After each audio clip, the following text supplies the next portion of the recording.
Sylvia Gordon. And I'm Rebecca Gordon. In this episode, we're only going to talk about the three big call centers, eHealth, GoHealth, SelectQuote. They've recently announced their strategic plan for 2022, and it's very interesting because you rarely see somebody announce that they are going to slow growth. We're going to roll it back a bit. Slow growth. We're going to roll it back.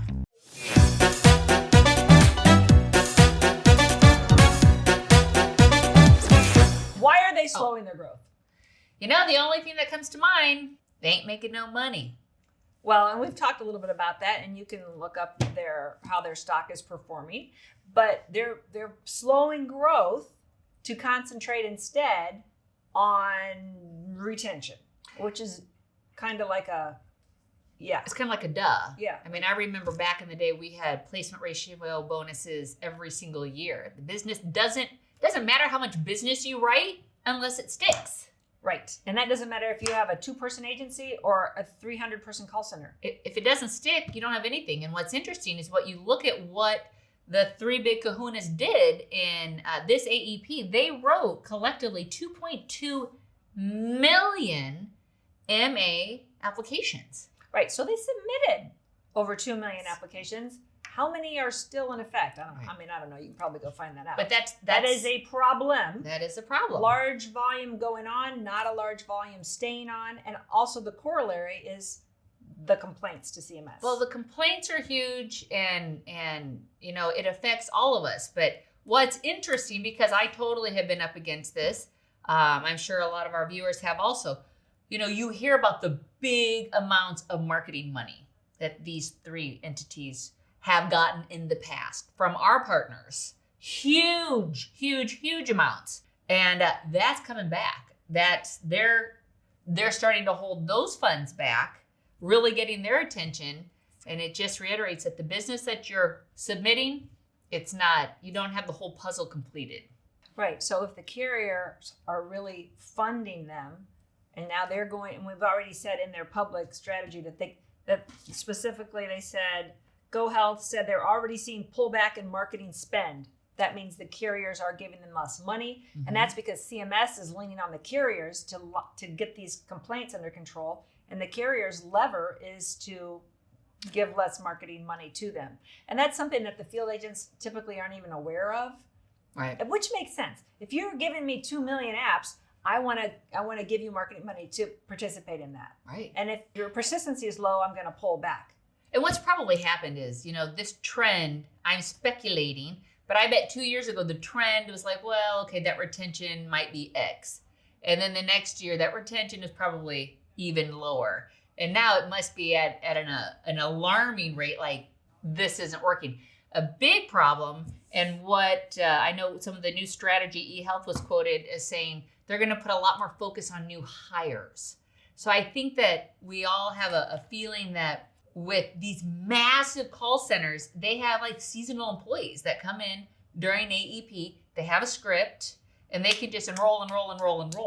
And I think that they're realizing probably that if they're going to fix their retention, they're going to have better talent on the phone. And SelectQuote, the same thing. SelectQuote said that they want to have a higher mix of tenured agents and lower use of flex agents. So pretty much all three of these call centers are doing the same thing, are having the same problems, and have come to the same solutions. Like they've all figured out what they got to do. So how is this impacting, like, why are we telling you this? Why does this have an impact on us and our viewers? Because we're traditionally a field model, and these huge call centers have sucked a lot of the business out of the ecosystem, which if they're going to slow growth, there's going to be more opportunity for our field agents to get growth. Also, they have generated a lot of complaints to CMS, which affects us. CMS is formulating responses to that, which impacts all of us, the field agent. We're still waiting to see. Oh my God, yeah. We get new regulations on can't do this and that. We're like, well, we never did this. Yeah, that hasn't been a problem. Also, it might be a positive is that there might be a lot of trained agents that are leaving these models that are going to go back into the field that want to work for your agencies, and they're already licensed and trained. I know we've already had some great rock stars from these call centers that have called us that said, hey, we want to start our own agency. I mean, there's the big call center out in Kansas City.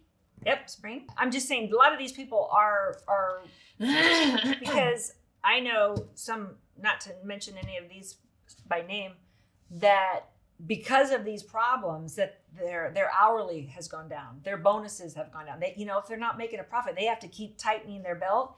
And so some of especially their top earners are walking out the door. Oh, that makes sense. And then they're looking for agencies to work with. A really easy way for agents to work on their retention is just being sticky. The carriers have amazing products out there. The OTC, right? It's quarterly. And it's a great reason for agents to be reaching out to their clients, making sure they know how to order, whatever. Making sure they do it. Most people don't. They do it. But the more you touch those clients, they stick with you. So it'll be interesting to see how these huge call centers, and I certainly don't want to make any comparisons with these huge ones, with like our awesome ones that we work with. Right. And ours are amazing. And they got it down. They know how to do it. If you're a field agent and you're a one-person agency, you have the same demands that these call centers do. Is that you have to keep that relationship, and that is retention. And I talk to so many agents in my life, and I say, "What's your retention strategy?" And they say, "I just put it on. I just go forward. I'm a bulldog. I'm a sales machine. I just go forward and I don't look back. If they need me, they call me." And I had one guy, he didn't even keep client files. Like, he didn't have their numbers. He said, if they need me, they call me. And I thought, okay, Wow. Interesting perspective. Wow.